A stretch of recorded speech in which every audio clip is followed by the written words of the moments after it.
Hello, folks. Came here tonight because I have a question. I think it's an important question, and I think the American people need to answer it. Actually, pretty quickly. We're coming upon some stuff that's going to be made public very soon that I think is going to shock a lot of Americans. Make no mistake, the news media will spend all of their time trying to spin it, dispute it, pretend it doesn't exist. But there is going to be multitudes of evidence, testimony, recordings. It's going to be devastating. What if we have a living ex-president of the United States who happens to be black, who committed multiple felonies, and multiple incidents of ignoring the Constitution? What do you do? Are we as a nation prepared to put the first black president of the United States of America in prison? Should we even try? I'm not making judgment at this point. I'm asking you, what do you think? Is the rule of law so important that nobody's above it? What if you have a man that 45% of the American people just think hung the moon, just think he's the greatest guy that ever was? And you have evidence that he committed multiple felonies. Do you go after that man? Do you rip the country apart in that manner? It will rip the country apart. There are multitudes of people out there who will never believe it. Never. No matter what you say.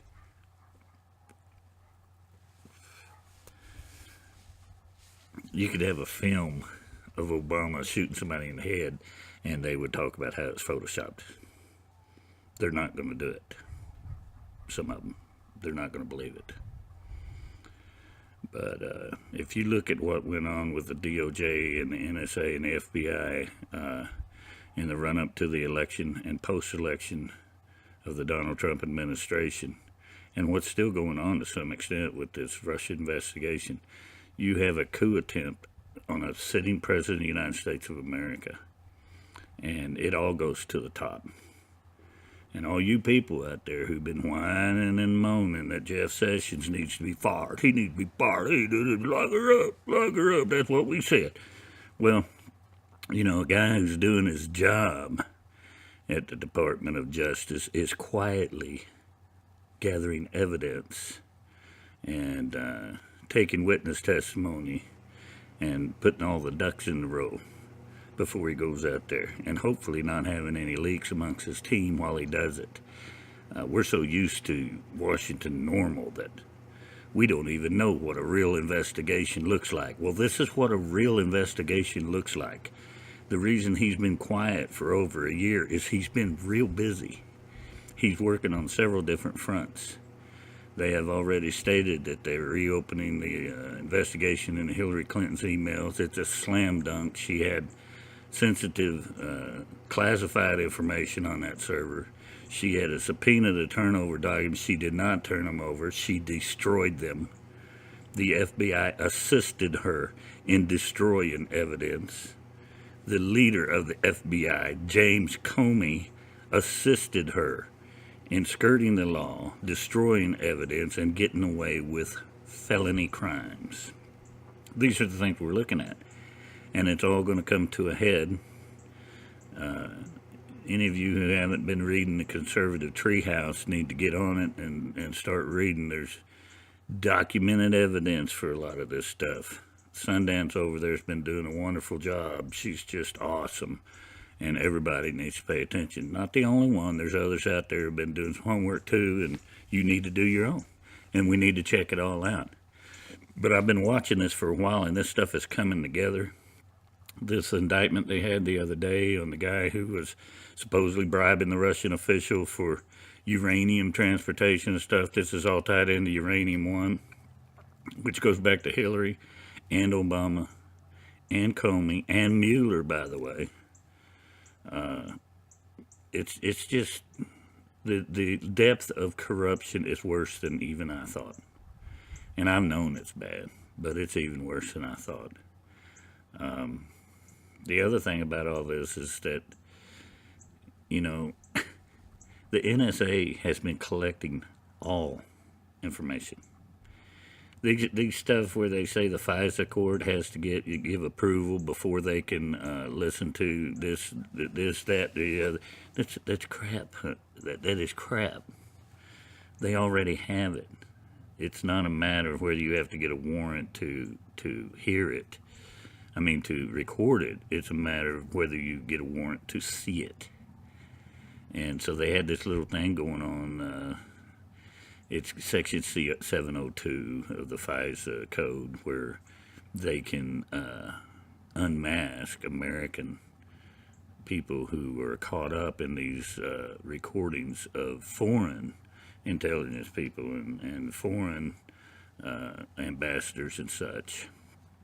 And if they're talking to an American, well, then you can, listen to the foreigner, but you never know who the American is.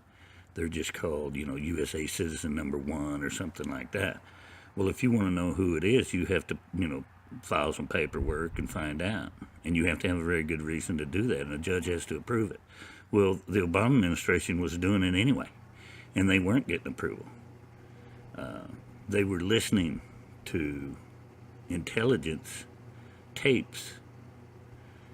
Yes, Donald Trump was tapped. His whole team was tapped.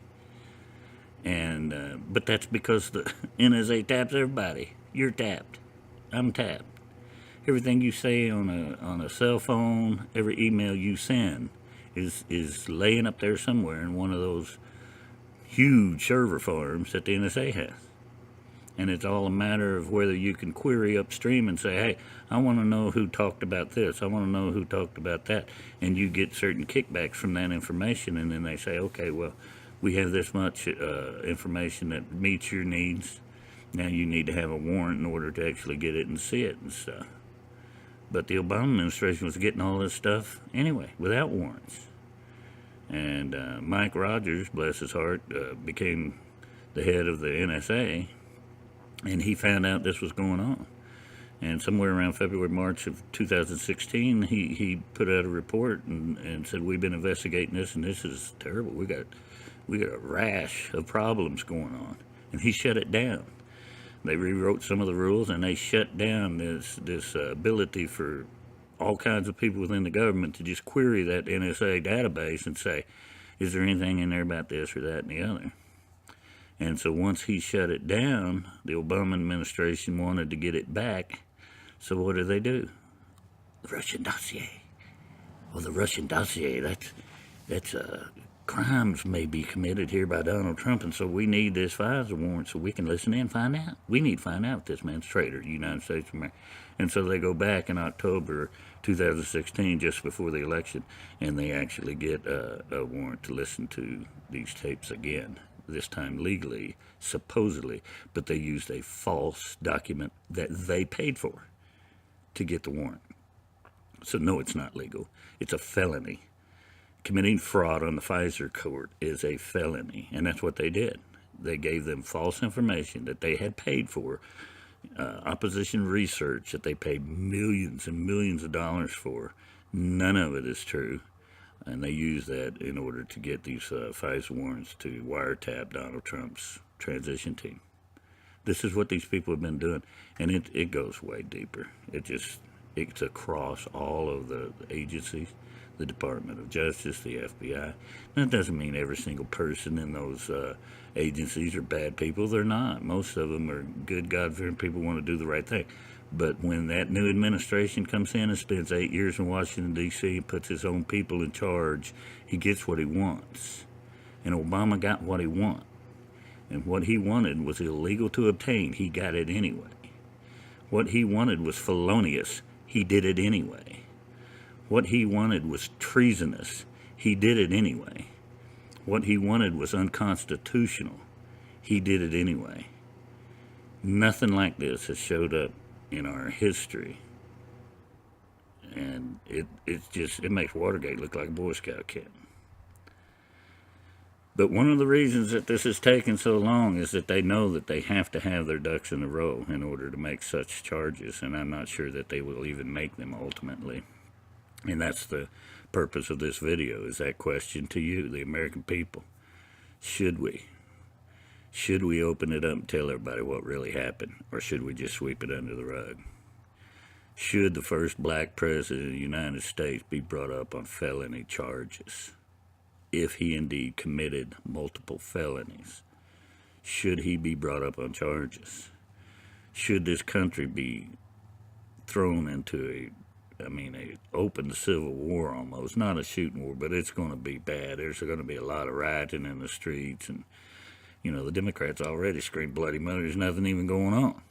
Imagine if there really is something happening to one of their people, how they're going to react. They know no limits, people. They know no limits to try to hold on to their power. And so that's the question we're going to have to ask ourselves. And that's the reason it's taken so long, as Jeff Sessions, everybody else up there knows. If you're going to accuse former president of the United States of being a felon, along with the nominee of the Democrat Party to take his place, the smartest woman in the world, also guilty of multiple felonies, you're going to have your stuff together. And then you got to make a decision. Is it worth it? Are we going to throw our country into this kind of chaos? And so we'll find out pretty soon. But the question is to you, what do you think we should do?